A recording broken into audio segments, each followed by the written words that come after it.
The movie opens in 2005 in Miami Beach and features David Pacuz, a 22-year-old licensed therapist. David shares the same aspirations of making a fortune as other young people with vision. One day, David decided to buy expensive bed linens with the money he had saved and sell them to a nursing home. Ephraim doesn't fall to the ground when life hits him. Instead, he just hits back. David's wife is pregnant and he spends all of his savings on a business that sells bed sheets but doesn't sell any. Ephraim feels bad for him and asks him to join him at work so he can help him with his arms sales venture. David accepts, but not before telling his wife that he and Ephraim are engaged in the export of bed sheets to different nations. Ephraim and David are at a club trying to get a woman to go on a date with them. The woman's boyfriend unexpectedly shows up and starts beating them up. Ephraim advises David to maintain his composure because he already has backup plans. They had to drive a truck through a war zone to send the weapons to Captain Santos, who was in Baghdad. When Ephraim and David were traveling through Iraq, an Iraqi military unit was on guard,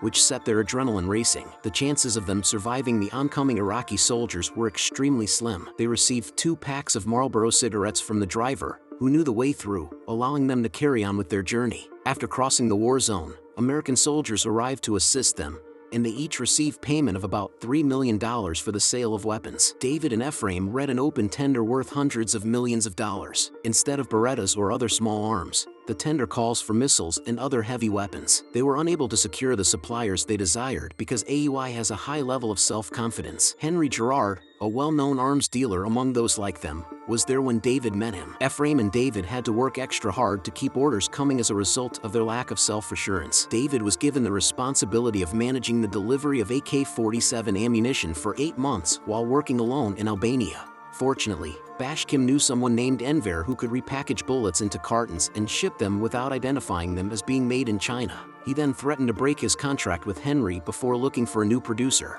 David attempted to appease him by pointing out that they could still make money off of the low cost of shipping weapons. During the mediation, David discovered that his co-conspirator had been manipulating the profits only for his own interests, so Ralph's profits were still far from theirs. When David learned this, he became irate and told Ralph every single thing he had done wrong, leading to their arrest by the FBI. After 7 months, David has returned to his previous job as a therapist and is making his way to Henry's room. Henry was shocked and grateful at that point because David had omitted his name from the examination. As a result, he was also imprisoned, though not for as long as Ephraim. At the conclusion of the movie, Henry's attitude is one of perpetual gratitude and reciprocating kindness for all the good things that other people have done for him.